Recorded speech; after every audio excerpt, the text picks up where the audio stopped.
The story begins with a bustling city scene, where success and loneliness live side by side.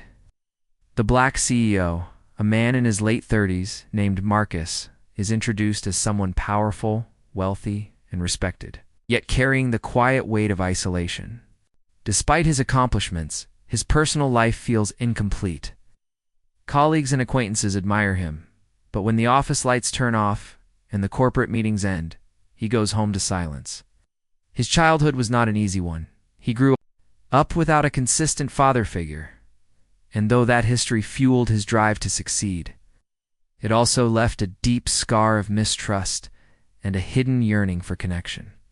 This is the emotional ground on which the story rests. Into this backdrop steps a little girl, 7 years old, wide-eyed, innocent, and vulnerable. Her name is Lily.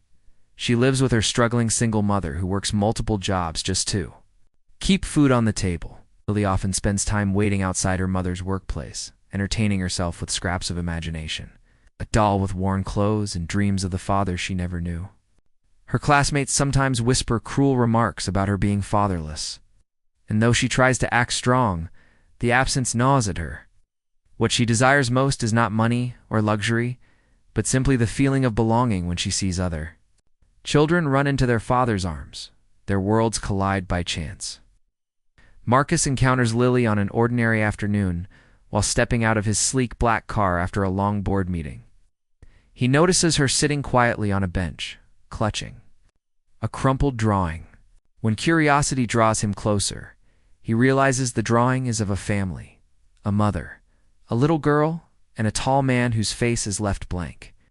Something about the innocence of the sketch strikes him deeply.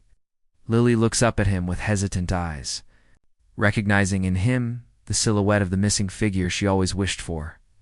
With a trembling voice, she asks, "Sir, could you pretend to be my daddy? Just for one day?"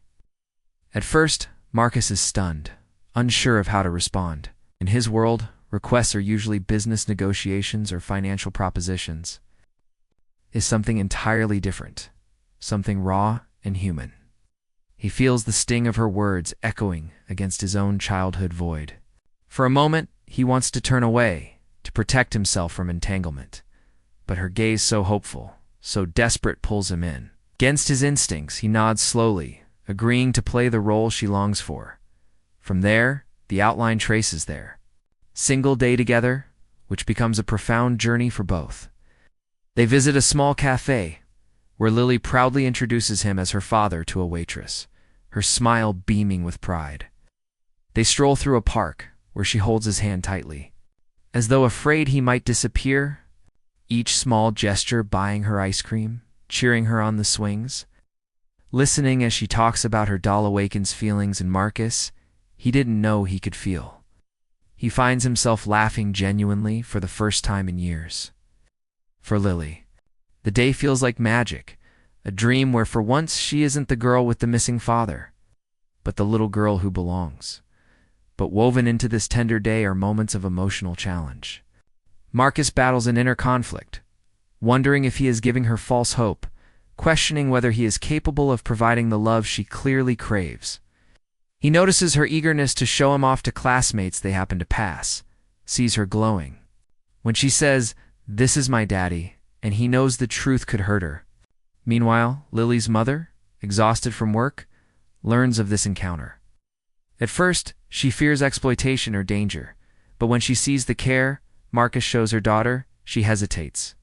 Recognizing that this stranger may not be ordinary, the day culminates in an emotional high point when Lily invites Marcus to attend a school event as simple daddy-daughter gathering where other children are presenting crafts with their fathers. Marcus walks into the school with Lily, his sharp suit contrasting with the humble setting. But he kneels down to her level, holding her hand firmly as they enter together. For Lily, this moment is everything. She is no longer the outsider. When she proudly introduces him to her teacher as her daddy, Marcus feels an unexpected surge of pride and protectiveness. He delivers a few heartfelt words when asked to share what being a father means, his voice breaking as he speaks from his own wounds about love, responsibility, and presence. When the day ends, the reality returns. Marcus gently explains to Lily that while he cannot stay forever, she will always carry strength and worth within her. He assures her that her mother's love is extraordinary and that she is never truly without family. Tears fall, but so does understanding. Lily hugs him tightly, whispering, "Thank you for being my daddy today." It is both a farewell and a gift that lingers. For Marcus, the experience changes everything. He returns to his penthouse, but the emptiness feels different now. A void, but a space calling for something new. The encounter plants a seed in him, driving him to reconnect with humanity beyond boardrooms and profits.